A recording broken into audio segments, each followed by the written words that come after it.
Hey, Kevin here, Top Wanted Financial Advisor and best-selling author, and we are here to talk about the stock market. Today, the infrastructure bill, the $1 trillion infrastructure bill, passed the Senate. It's supposed to head to the House and eventually head to the President, in which case we all expect it to be signed. But today I want to talk about what stocks could benefit from this, what's in the bill, how does this impact the stock market, the economy, and all of the high-level details that you need to know.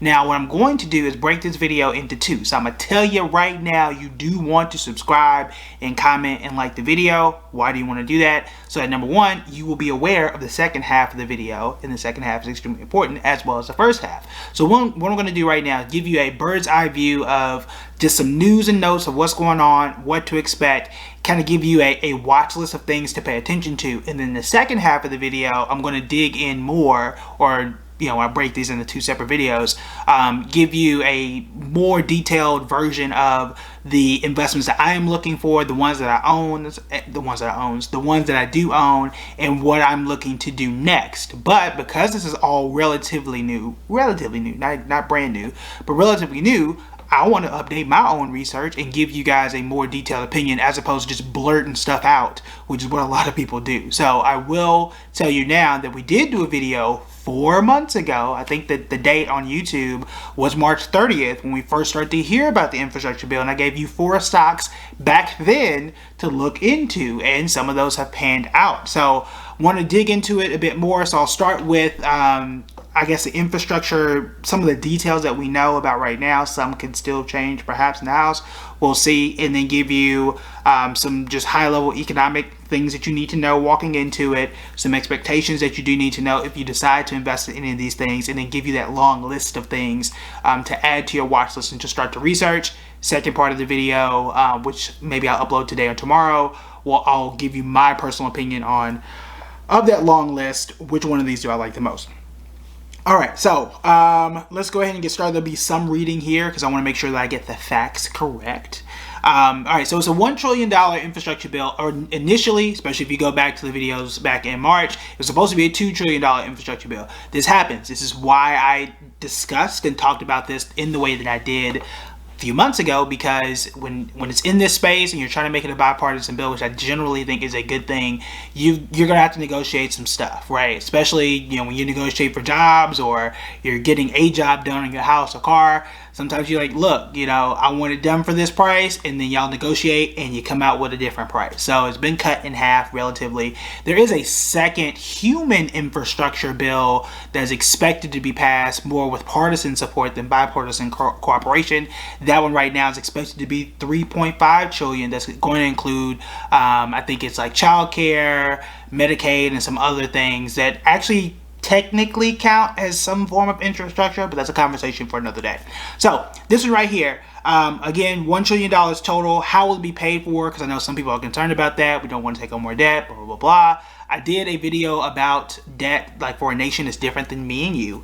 However, $550 billion, that's close to half last time I checked, $550 billion of this is going to come from previously unallocated funds, which I think is a good thing. Yeah, money sitting around, let's go use it on infrastructure.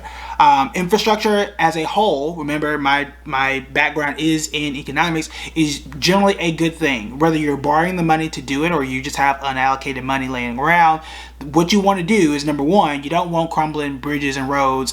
We saw a tragedy of what happened in Miami and in other places where you've got bridges falling down. But this is an investment in the country's future, which again is a good thing, because if we are having electric cars, right, if we are transporting things back and forth, if we can get to cities easier, get to the suburbs easier because we're working remote, if we have more broadband internet, all these things help the country to build for the future. You need that stuff, and that does have an economic value, because if the streets are easier to drive, maybe I can go and drive to a smaller town, have a family, build a house out there, right? If I have better internet in the middle of nowhere, I'm from Tulsa, Oklahoma, so I can say that. But if I'm there, if I'm in Coweta, if I'm in I don't know, rural Georgia or something like that, maybe I can start an internet business because I have better internet. All these things, again, benefit to society, benefit to businesses, and benefit to the country as a whole. So let's go ahead and dig into some of these things. So $550 billion unallocated money. That's generally good. We have some money laying around apparently. You've got $55 billion for water infrastructure in the draft. This means it's aimed towards lead pipes, improving filtration systems, and cleaning up drinking water in school and homes.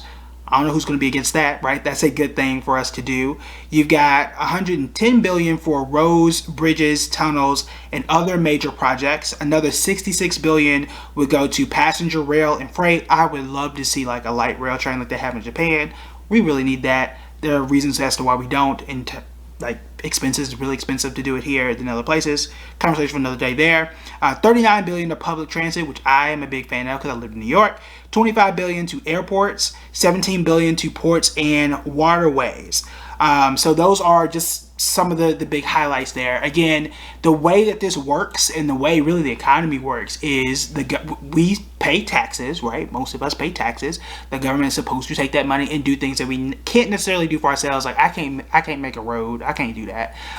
But they spend that money, and that's what generates things in the market, in the economy. So they're going to take this money, and somebody's got to build these roads, which is good. That's jobs, right? And if that provides jobs and provides revenue, that's going to provide more taxes because those people are going to spend money. But also it goes to the companies, and these companies are the ones who hire these people and to get these things done. So when you take a step back, this is going to impact the stock market. However, there is a few things that you want to know. This has been expected for a while. So when we talk about investing in an infrastructure stock, this could be what we call priced in. So I knew, right, and we talked about this back in March. If you have been subscribed, which you should click that button right now if you haven't. If you've been subscribed, you probably already bought John Deere. You probably already bought Caterpillar, right? Because you knew, or you expected rather, because we didn't know at that point in time, but you expected that this was going to pass anyway. So the gains that gained have already been gained, right? So that could be something that could happen. So you could hop into it today, you could hop into tomorrow, and you can hold it for a year, you hold it for 2 years, and it's kind of like, man, because that huge run up, quote unquote, may or may not have happened. May or may not have happened, depending on what company, and a whole bunch of other things go into that.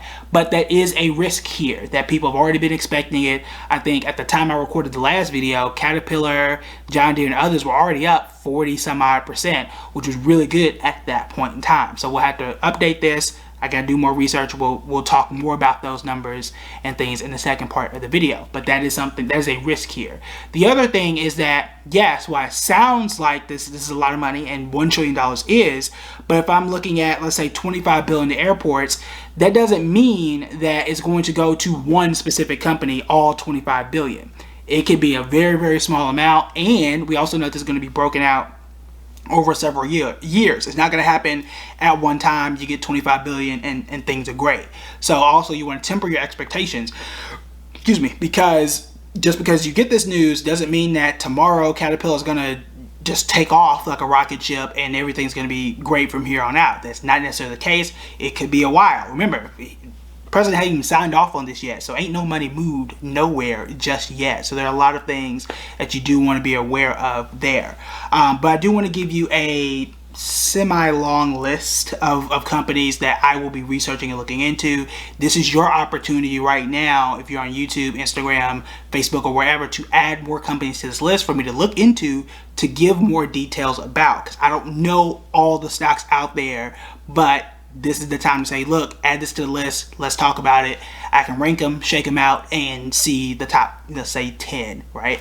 All right, so other thing that you want to be aware of. Most people, and this is really important, most people are already going to focus on those big players. You think about URI, United Rentals, that was one of the companies I mentioned. You're going to think about John Deere. You're going to think about Caterpillar, right? The stuff that you see. When you look out the window, you see infrastructure and you see people, repairing roads and bridges.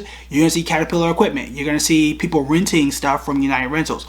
That's common, right? And that, not say that those are good investments, right? They are already own a tiny fraction of John Deere now. However, you want to look a little bit deeper into companies that may not just flash out at you, and that might be where you find the most value, because everybody's been investing in Caterpillar for a while now. Everybody's on John Deere. They've been doing it already. Again, that don't mean it's not still a good investment.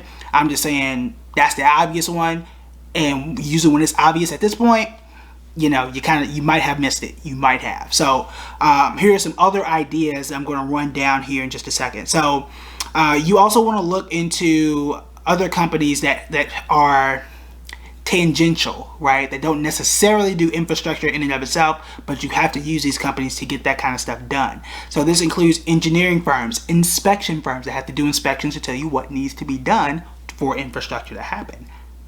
It's things like that. That's why you come to the channel and you tell your friends about it. But these are the companies that, these things have to be done, but it's not necessarily always fall into infrastructure category. So this includes things like Jacobs Engineering Group. That stock symbol is just J. Didn't know that, but that is a company you might want to look into. Another one is Parsons, PSN is another one. Another one is companies that deal in this space is Atlas Technical Consultants. That is ATCX. Again, I'll do my research and see which one of these companies is doing the best. Again, these are just names right now. Add them to a list. We'll scratch them off and kind of go from there. Then you kind of move into your more obvious companies. That's Caterpillar. That's John Deere. CATDE for John Deere. URI. Another ticker symbol MLM. Always forget how to pronounce their name. I just don't have it in front of me, but you do want to look into that one too. It's a very popular one too. Another popular one that people are talking about is Vulcan. I think it's Vulcan Materials. Yes, Vulcan Materials. That is VMC. And then you also hear Nucor, which is NUE. That is another company that tends to get lumped into these infrastructure stocks. So that is one. So you got Nucor, Vulcan, Caterpillar, John Deere, MLM, and URI. That's 6. Immediately to just look at. You got Jacobs Engineering. That's 7. Atlas Technologies. That's 8. Then you also have a lot of the ETFs. That's 8 already. You got PAVE, P-A-V-E. That's a very popular one that people have been bringing up on public. And other places, I think look, instead of me trying to go do all this research, I could just go get this ETF and to be done with it, right? So you got that one, and then you've got another one, IFRA, which I believe is one of the infrastructure indices, which is another great way to invest in an index fund that tracks infrastructure companies. Might be worth it. So that's 10 right there. So I've got a lot of homework that I have to do. Maybe we'll break this into 3 videos. Maybe we'll do a comparison between PAVE and IFRA, and then maybe we'll narrow down those remaining 8 stocks and do like a top 4, top 5 based on what we're seeing right now. This is y'all channel, right? So in the comments, let me know which one of those is most compelling. Is there a top 3 of those companies that I mentioned that you want to do a video on? Does it make sense to compare those 2 ETFs? Y'all let me know, because it's going to be in the news for the next few days, and it could be a place to add a little bit into your portfolio as we've been talking about for a while now. So before we sign off, I want to make sure that I'm not missing anything. I got a very long list. I think I've got 15 companies total. Again, I don't want to just throw stuff at you. I want to go and do my research, whittle the list down to something that's manageable, give you some valuable points, and then decide and let you guys know what I am looking at, what I'm considering, and kind of rank, like, here are my top 5 that I would look into. This is where I think the market is still going and could continue to grow versus what's already happened, right? So those are the thoughts and the risk there. So that's what we know right now. As more news continues to come out, I will read more and give you guys continuous updates. Lastly, I think this bill was like 2,000 something pages.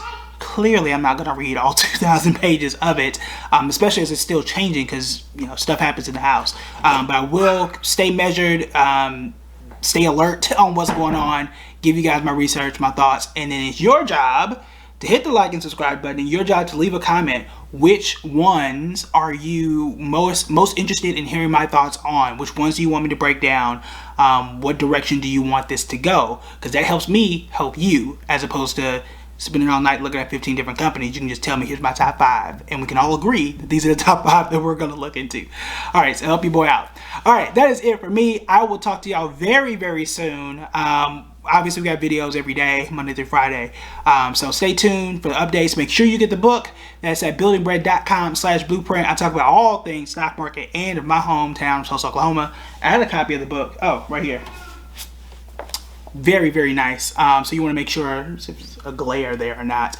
But From Burning to Blueprint, Rebuilding Black Wall Street After a Century of Silence, there is an entire section. So the first part is history of the Tulsa Race Massacre, and then you've got the entire second half of the book that talks about building and creating generational wealth, which I know you are interested in.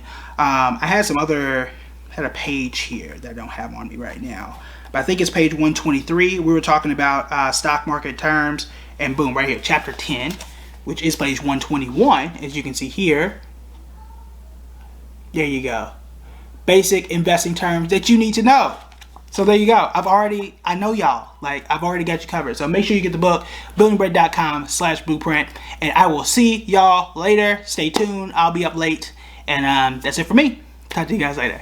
Bye.